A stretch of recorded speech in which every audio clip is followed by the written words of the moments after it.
네, 안녕하십니까. 반갑습니다. 2016 성공 영업을 위한 보험시장 완전 분석을 맡은 백영찬 강사입니다. 자, 이번 시간에서는요, 우리가 이제 한 해를 돌아보면서, 과거에 우리가 1년 동안 어떤 상품을 좀 집중적으로 많이 판매를 해왔고, 또 시장에 반응이 좋았던 그런 상품이나 담보들을 다시 한번 리뷰를 해보면서, 또 내년에 우리가 또 고객들한테 제안하시게 될 때 어떠한 마케팅 포인트를 가져갈지에 대한 부분들을 살펴보는 시간을 갖도록 할 텐데요. 그 첫 번째 시간으로서 이번 시간에서는 성공을 위한 교훈 2025 생손보 히팅 상품 집중 분석을 주제로 해서 내용을 살펴보도록 하겠습니다. 본 내용은 1년에 딱 한 번 하는 내용이니까요. 잘 들으시고 경청해 주셔서 영업 현장에 활용해 주시면 좋을 것 같고요. 한 번 들었는데 내용이 잘 정리가 안 된다라고 한다면 재복습이 가능합니다. 그래서 교환도 다운로드 받을 수 있으니까요. 그 교환을 받으셔서 차후에 또 자가 학습을 도모하시면 될 것 같습니다. 자, 먼저 그러면 첫 번째, 이번 시간에서 처음으로 다뤄봐야 될 내용이 뭐냐면, 핫히트 건강 보장성. 건강 보장성이 아무래도 시장의 대세이다 보니까요. 이 건강 보장성이 어떻게 흘러왔는가, 또 어느 쪽에서 이제 집중적으로 마케팅이 이루어졌는가라는 것을 크게 네 가지로 일단 큰 틀에서 보고 또 상세하게 각각에 대해서 필요한 부분들을 다뤄보도록 할게요. 자, 일단 뭐 작년서부터 2024년부터 25년, 2년간 아주 집중적으로 많이 판매됐던 또 우리 시장에 반응이 좋았던 담보, 건강보장성에서의 주요 담보가 뭐냐라고 한다면 저는 단연코 암주요 치료비라고 손꼽도록 하겠습니다. 그래서 암주요 치료비가 점점 분화가 되면서 각종 여러 새끼를 치는 그런 담보 특약들이 나오게 됐는데요. 일단은 지금 업계에서는요, 연간 1회안도 탈피했다. 그러니까 치료 행위별로 각각을 주는 게 아니라 우리 초창기 버전은 뭐 방사선 치료나 약물 치료나 수술 치료 같은 거 이 셋 중에 한 가지만 치료 행위에 대해서 연 한 번씩만 주는 그런 보장이 일반이었는데, 자, 지금은 치료 행위별로 각각을 지급하기 때문에 연 3회가 보험금이 지급될 수 있는 그러한 상품으로 많이 진화가 됐다는 것이죠.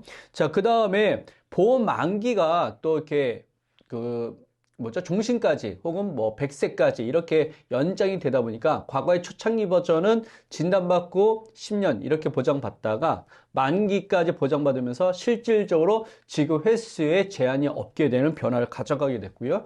자, 그 다음에 암조치 같은 경우가 이제 상급 종합병원 암조치, 뭐 비급여 암조치, 뭐 이런 것들이 각종 또 역시 갈라져 나오면서 세부 담보들이 이제 나오게 되는 그러한 다양성을 보이기 시작했다라고 하는 측면. 그래서 아마 작년서부터 올 한 해까지는 거의 뭐 암주요 치료비 시대다라고 할 정도로 손색이 없을 만큼 그러한 분위기가 강력하게 드라이빙이 걸렸다. 이렇게 이해하시면 될 것 같습니다. 자, 이 와중에 이제 또 틈새를 파고드는 중요 담보가 나오게 되면서 이 보험 금융 시장에서 상당히 주목을 끌었는데요. 항암 중입자 방사선 치료 보장이 나오기 시작했습니다. 그래서 이게 제 기억으로는 올해 4월에 나왔었는데 S생명을 처음으로 해서 나왔거든요. 근데 이 항암 중입자가 아무래도 이제 시장의 이슈가 컸던 거죠. 왜냐면 중입자 치료가 이제 본격적으로 대한민국에서 시행이 되다 보니까. 그래서 이 방사선 치료 보장 중에서도 중입자, 그래서 방사선 치료 보장과 결합을 해서 뭐 1억 마케팅 같은 것들을 집중적으로 했다라고 하는 측면 기억을 해주시면 좋을 것 같습니다.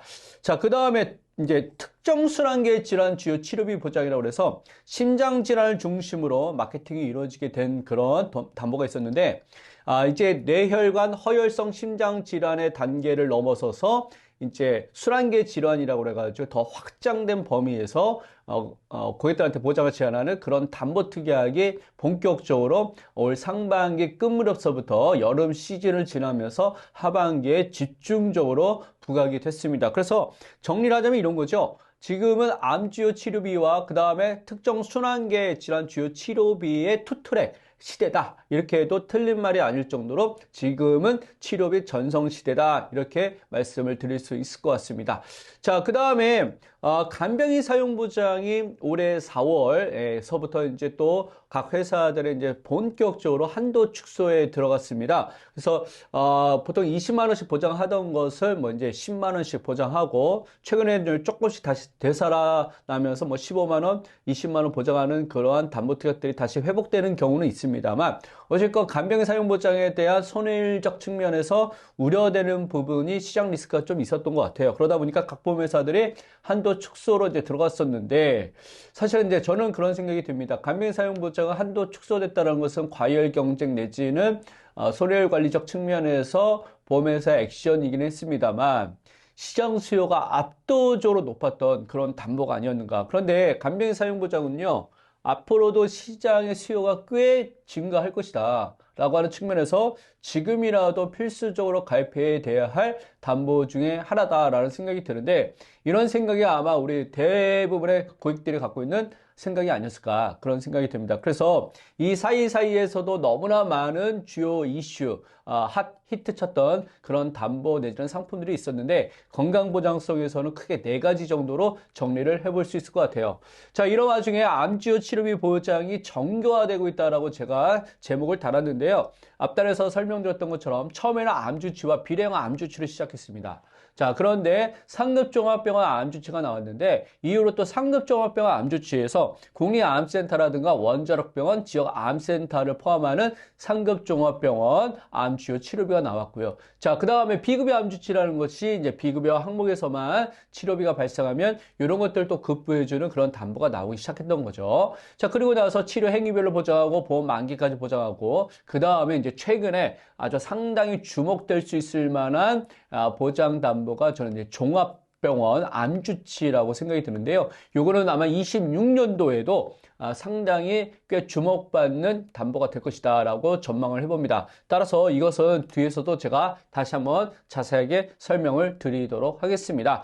자, 여기 사이사이에 유사암주치 확대라고 하는 것도 있었는데 사실은 우리가 기타 피부암, 갑상선암만 보장하던 주요 치료비에서 경계성 종양, 제자리암까지 확대됐다고 하는 측면에서 질병의 대상 범위를 넓힌 것은 좀 시사하는 바가 있지 않는가라고 생각을 해볼 수 있을 것 같아요. 그래서 암주요 치료비 보장은 시장의 요구를 다 받아들여서 저는 디테일하게 세분화됐다라고 생각이 듭니다. 이런 추세는 향후에도 계속 가속화되지 않을까라고 생각이 듭니다.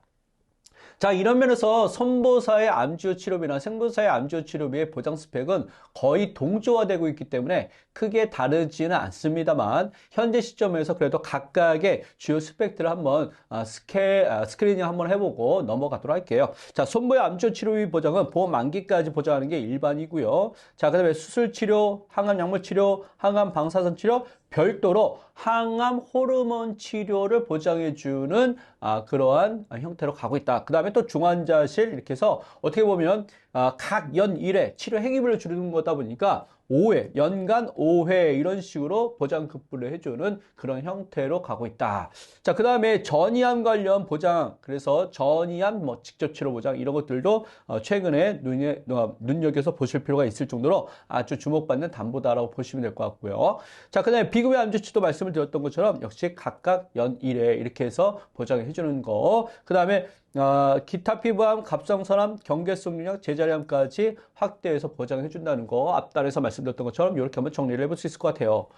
자, 그 다음에 생보는 이제 선보를 많이 따라가는 추세이긴 합니다만 따라간다고 해서 뒤처진다라고 생각하시면 안 될 것 같아요. 요즘은 따라가는데 그 시차가 매우 좁습니다. 그래서 거의 차이가 안 날 정도로 동조화되고 있다 이렇게 보여질 수 있을 것 같고요. 자, 그 다음에 따라가면서 거의 스펙이 동조화되다 보니까 차이가 크게 없어요. 보장의 스펙에 차이가 크게 없습니다. 그래서 여기서 보시는 바와 같이 만기까지 보장하고요. 생보사도 이제 어지간한 회사들 같은 경우는 상품이 다 치료 행위별로 보장을 해줍니다.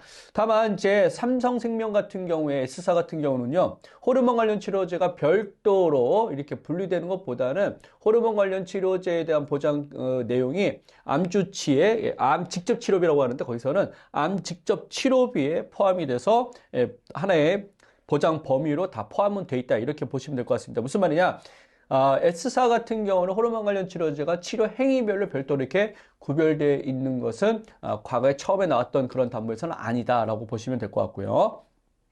그 다음에 전이암 직접 치료비 보장 같은 경우도 지금 생보사에서 판매가 되고 있는데 최근에 전이암의 증가, 발생률의 어떤 증가적 측면에서 보면 이 전이암 직접 치료 보장도 상당히 중요한 담보 중에 하나다. 이런 것들의 생보사도 보여지다. 그 다음에 이제 비급여 암주치 말씀드렸고 상급 종합병 암주치도 국내 암센터, 원자력병원, 지역 암센터. 특히나 여기 지역 암센터 같은 경우는요. S생명이 업계 최초로 지역 암센터를 포함시키는 게 나왔습니다. 그래서 요즘은 생보사가 무조건 뒤따라만 또 가는 게 아니라 가끔은 특정 어떤 항목에 대해서는 오히려 선보보다 더 빠른 보장담보의 신선함을 주고 있다. 이렇게 정리를 할 수 있을 것 같아요. 자, 그 다음에 이어서 보실 게 뭐냐면 특정 순환계 주요 치료비 보장인데 자, 암주치의는 사실은 업계의 생명보험회사나 손해보험사나 또 각각의 생명보험사끼리 손해보험사끼리 보장의 스펙의 다양성이 보여지게 되는데 특정 순환계 질환 주요 치료비 보장 같은 경우는요 사실상 보장의 스펙이 거의 비슷하다라고 보시면 될 것 같아요. 자, 그런데 이제 특정 순환계 질환 주요 치료비 보장 같은 경우는 회사마다 뭐 이름 부르는 게 조금씩 차이는 있습니다만 근데 여기서의 핵심은 뭐냐? 심장 질환을 중심으로 컨설팅을 풀어간다는 겁니다. 다시요. 어떤 걸 중심으로 풀어간다고요? 심장 질환을 중심으로 풀어간다는 겁니다. 그래서 심장 질환을 좀 세분화시켰다. 또 더 넓혔다. 이렇게 생각하시면 되는데 자, 그러면 첫 번째 심장혈관 질환이 가장 중심이 될 것 같고요. 자, 그 다음에 이제 심장염증 질환이라고 해서 심근염, 심내막염, 심장막염 이런 식의 세부 질환으로 보장이 되는 게 이러한 담보의 성격이다.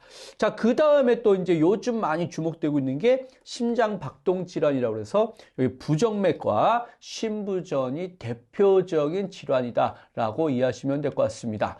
자, 그 다음에 이제 심장판막 질환이라고 해서 심장판막의 협착 같은 것들이 발생하게 되면 보장해주는 그런 건데 이제 세부적인 메디컬적 지식 같은 경우는 약관이라든가 관련 의학적 지식들은 따로 살펴보실 필요는 있을 것 같은데 어쨌건 지금 특정 순환계 질환이라고 한다면 이렇게 기본적으로 심장 질환을 중심으로 해서 뇌질환, 폐질환까지 확대해서 소위 52개 코드에 대해서 질병 코드가 52개입니다.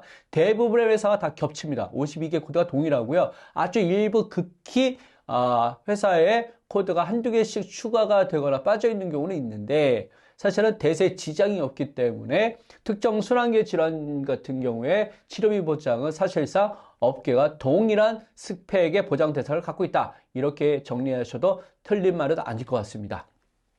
자, 그렇다고 한다면 이제 특정 회사의 경우를 보게 되면 자, 손보사가 보통 또 이렇게 많이 하더라고요. 5종, 4종, 3종으로 해서 그 52개 코드를 이렇게 나누어 놓고 보장급부를 해줍니다.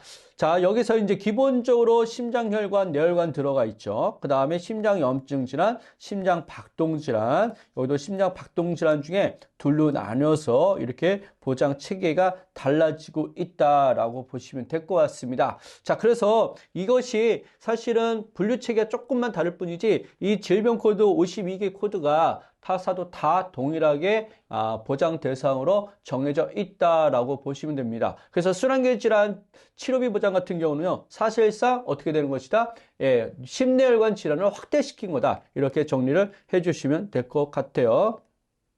자, 그러면 특정 순환계 질환 주요 치료비 보장의 상품적 경향은 어떻게 가느냐? 자, 첫 번째 만기 보장, 두 번째 치료별 보장, 그 다음에 혈전 제거 치료. 이게 이제 보통 심내혈관 질환 주요 치료비 이런 것들도 지금 업계가 먼저 나오긴 했는데 이런 경우에는 혈전 제거 치료가 없는 경우가 일반이죠.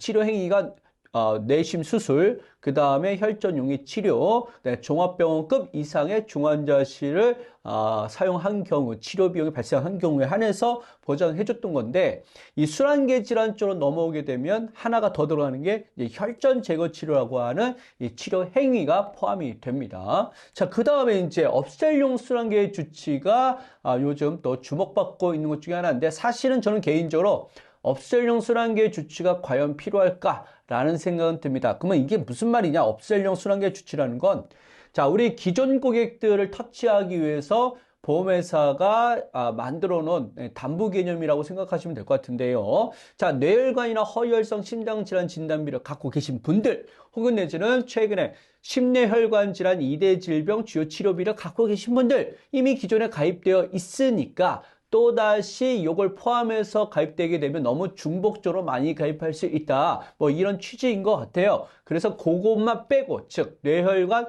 허혈성과 관련된 치료 보장만 빼고 나머지 뭐 부정맥이나 심부전이나 이런 것들을 보장해주는 그러한 속가낸 일종의 라이테이진 그런 순환계 주요 치료비 보장이 소위 얘기하는 업셀용 순환계 주요 치료비 보장이다. 그래서 실제 담보명을 보면 특약명을 보면 순환계 질환 주요 치료비 가로 열고 2대 질병 제외 가로 닫고 이렇게 되어 있는 경우가 있다면 그것이 곧 뭐다? 업셀용 순환계 주치다라고 이해하시면 될 것 같아요. 자, 그런데 제가 왜 이것을 그렇게 크게 동의하지 않았냐? 이건 저의 개인적인 사견이긴 한데 참고하셔서 그냥 들어줄만 하시면 우리 많은 영업인들께서 그냥 그대로 또 판단해서 활용해 주시면 좋을 것 같습니다. 저는 그런 생각이 듭니다.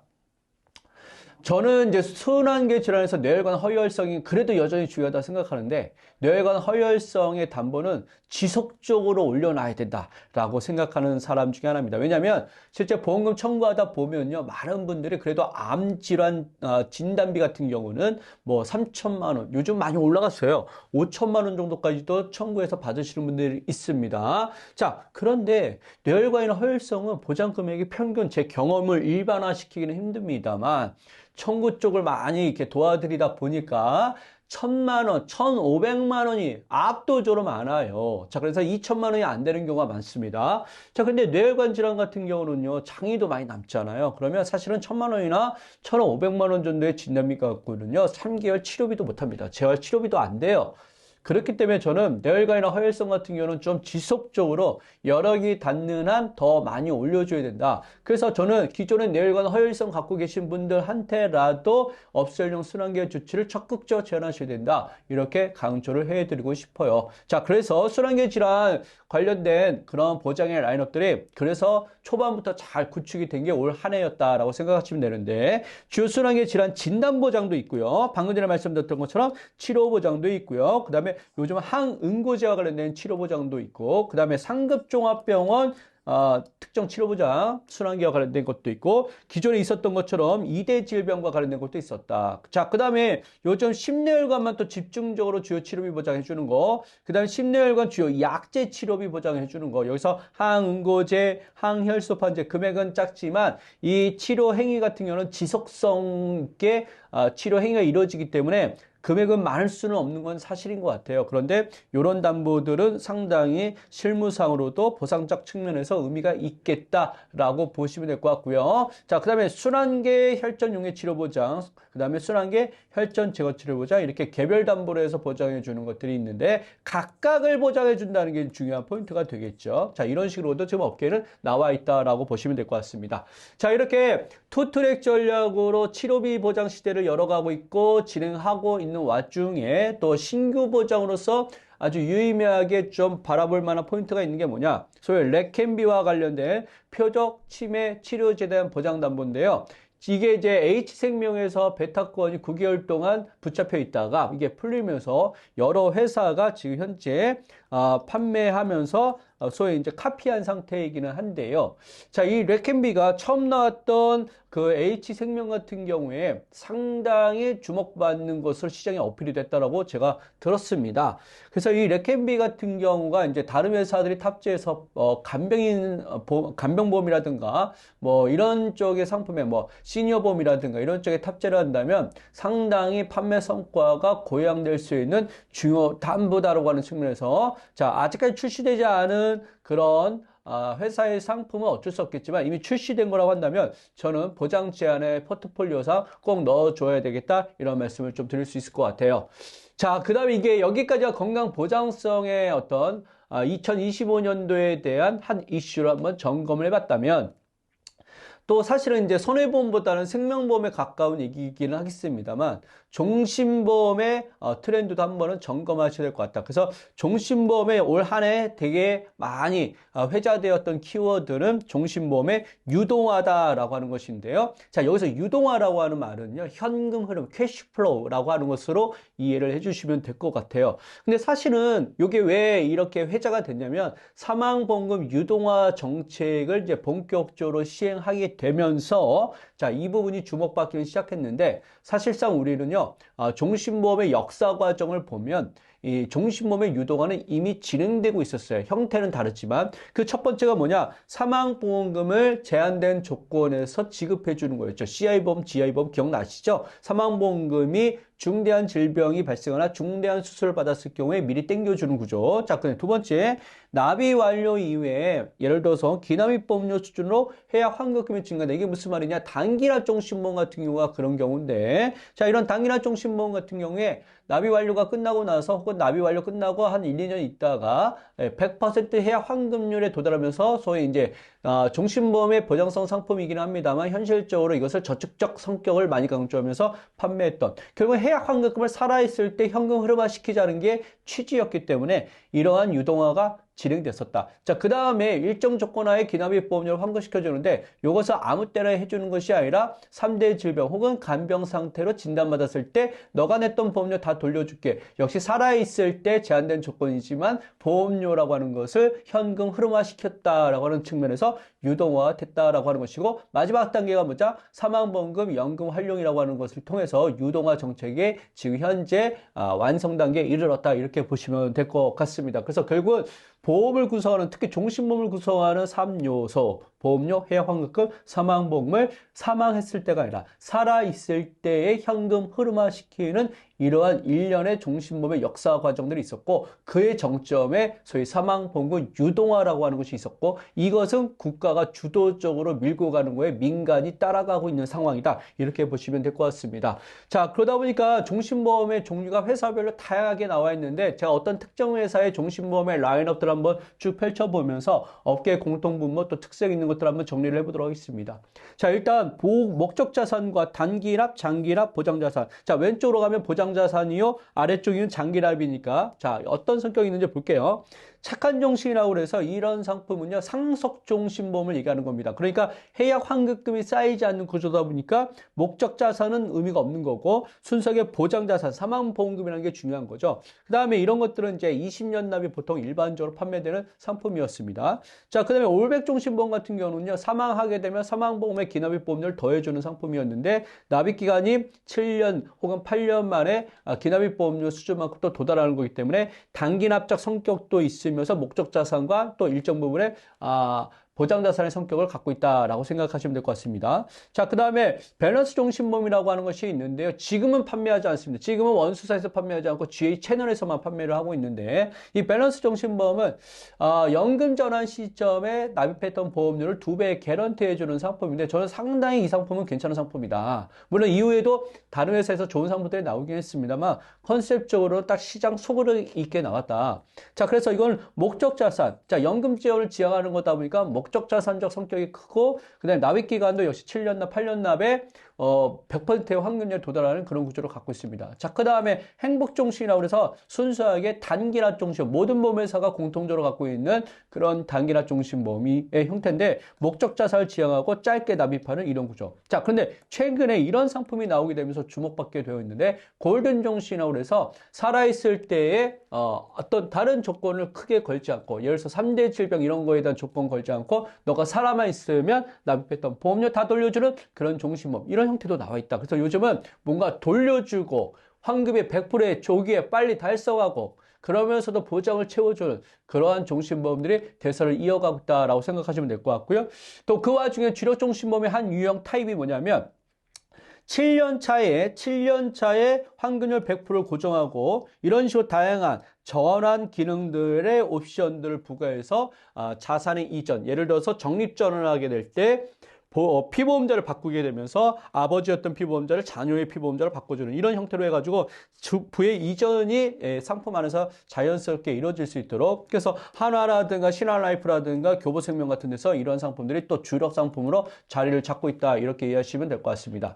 자, 종신보험에 대한 굵직한 흐름들은 이 정도로 정리를 하시고 나서요. 제가 차후 차시에서는요. 제가 총 3번에 걸쳐서 이 내용을 풀어갈 건데 차후 차시에서는 이제 26년도에는 이런 다양해진 종신보험의 성격을 가지고 마켓 이슈, 아주 강력한 마켓 이슈와 더불어서 판매 촉진이 형성될 거라는 것을 전망을 해보도록 할 겁니다. 자, 이번 시간 정리를 해보도록 하겠습니다. 첫 번째, 3대 질병 치료비 보장 주력으로 계속 강화되는 추세인데 저는 26년도 최소한 상반기까지만 해도 이 흐름은 꺾이지 않을 것이다.